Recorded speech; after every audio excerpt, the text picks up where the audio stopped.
Durante una semana, la columna de Savimbi no encontró problemas, salvo un difícil cruce del río Guanabale. Allí tuvieron que talar varios árboles para formar una cadena de troncos que les ayudara a cruzar el canal central de aguas profundas. Esto los dejó expuestos al descubierto durante varias horas, pero no apareció ningún enemigo. La tensión disminuyó gradualmente. Para cuando la columna se acercó a las orillas del Gunde, un afluente del gran río Cuito, todos se sintieron relajados. El MPLA y los cubanos parecían haberles perdido el rastro y no se habían visto aviones desde el día de la ruptura. Las orillas del Gunde, como la mayoría de los ríos angoleños, estaban bordeadas por franjas de anara, hierba de elefante de 4 metros de altura y en algunos lugares de 500 metros de ancho. Savimbi detuvo a la columna en el bosque y envió a 10 guerrilleros a través de la franja y al otro lado del río para asegurarse de que la orilla occidental fuera segura. Sao Puna también llevó a 5 hombres a través de la Nara hasta la orilla oriental para encontrar el lugar de cruce más fácil para la columna. Se oyó un helicóptero que se acercaba desde el sur. Savimbi ordenó a todos los miembros de la columna principal que se extendieran bajo los árboles. El grupo de Sao Puna comenzó a correr de regreso desde la orilla del río hacia un pequeño grupo de árboles que se alzaba como una pequeña isla. Puna y 2 de sus hombres llegaron a los árboles antes de que el helicóptero llegara por encima, pero los otros 3 todavía estaban a campo traviesa. Fueron avistados y la nave comenzó a ametrallar desde baja altitud. Los 3 respondieron con fuego de armas ligeras y el helicóptero se estrelló y explotó a unos 3 kilómetros río abajo.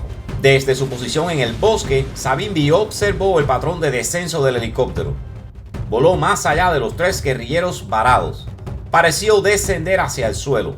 Comenzó a ascender nuevamente y luego cayó hacia la tierra. Savimbi calculó que el piloto había mantenido el control de la nave hasta los momentos finales.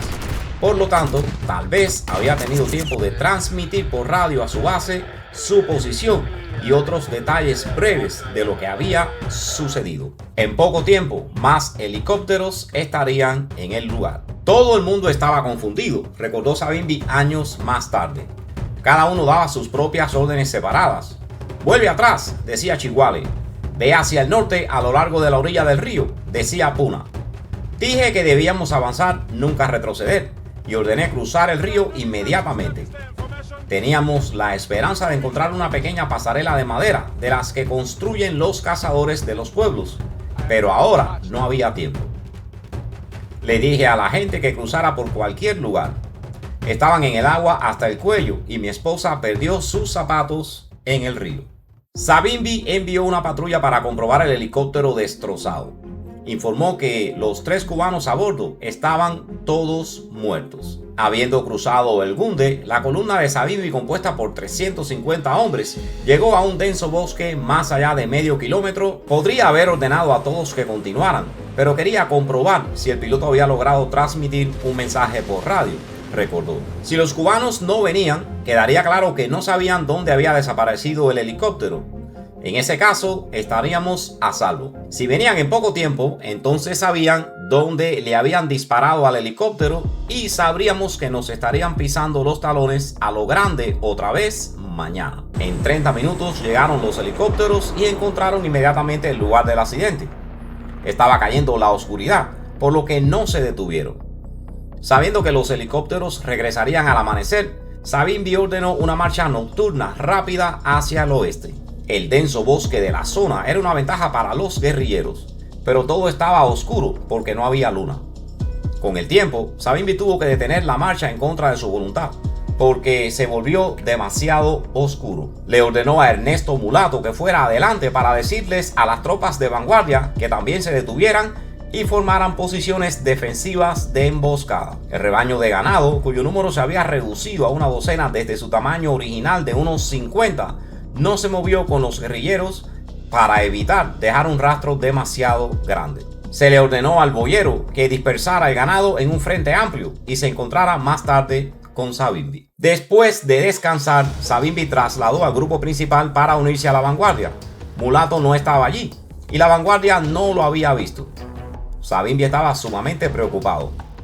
Los cubanos podían llegar en cualquier momento y Mulato corría el peligro de ser capturado. Esto era especialmente peligroso porque Savimbi había tomado la decisión, compartida únicamente con Saopuna, Chiguale y Mulato, de abandonar cualquier idea de Mue como el área para el futuro campamento base central y establecerlo en su lugar en el área de Cueley, al oeste de Serpa Pinto. Si Mulato era capturado, sería torturado y se suponía que eventualmente revelaría el secreto. Savimbi decidió seguir adelante hacia el oeste. No habría cambios en el plan durante 4 días, momento para el cual estaría claro si Mulato se había perdido irremediablemente o no. Los exploradores informarían si se estaba dejando atrás a cubanos.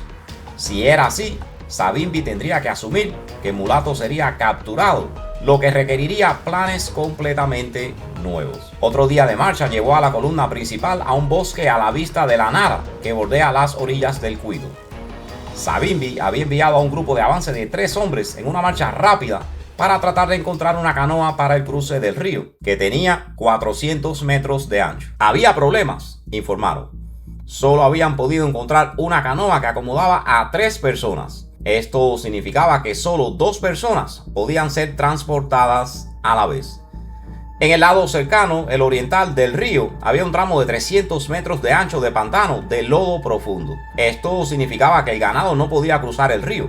Savimbi ordenó que las 12 cabezas de ganado fueran sacrificadas y cortadas en trozos de carne que pudieran ser transportados. Temía que los cubanos y el MPLA estuvieran en la zona al día siguiente.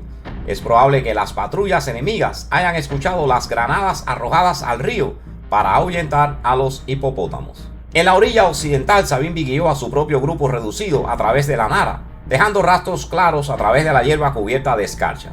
Los soldados no tenían mudas de ropa, por lo que tuvieron que marchar con camisas y pantalones empapados en agua profundamente helada por las noches gélidas. Estaban exhaustos, desnutridos y tenían las mejillas hundidas. Según Tito Chingunji, Savimbi seguía marchando entre la vanguardia y la retaguardia de la columna, instando a la gente a marchar con fuerza hacia el bosque antes de que saliera el sol.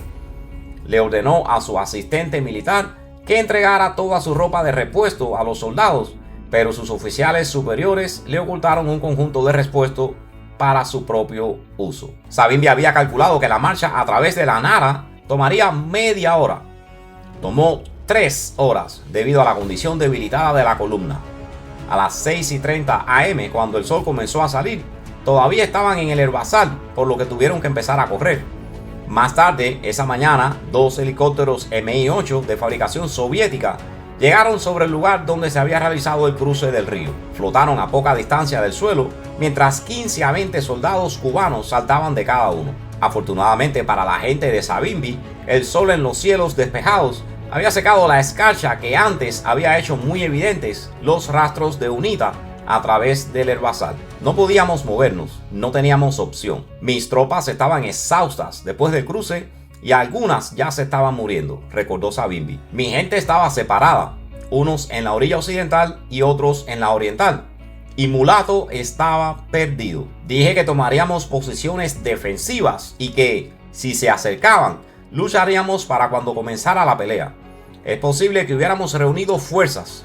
Entonces la mayor parte de la columna podría correr hacia el bosque mientras otros contenían al enemigo. La gente fue transportada a través del Cuito durante la noche, pero cuando Savimbi ordenó una parada alrededor de las 4 am, gran parte del grupo todavía estaba en la orilla oriental. Nuevamente Savimbi tuvo suerte, ya que los cubanos se mantuvieron fieles a sus tácticas habituales y no abandonaron la línea del río. Otros 2 helicópteros llegaron por la tarde y dejaron a más hombres.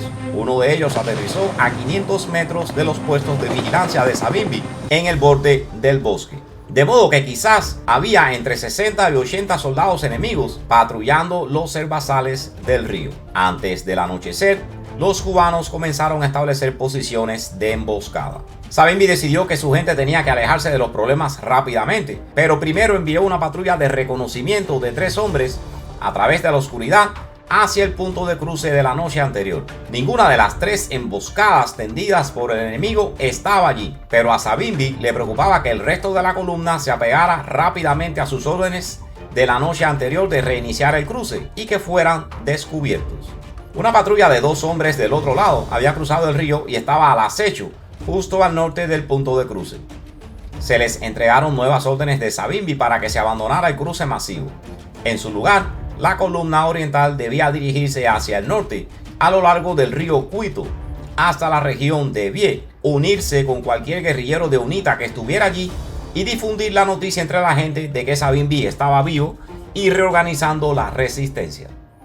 Pero si se encontraba a Mulato, este debía intentar cruzar con unas 20 personas más y reunirse con Savimbi. Mulato había sido encontrado por un grupo de búsqueda.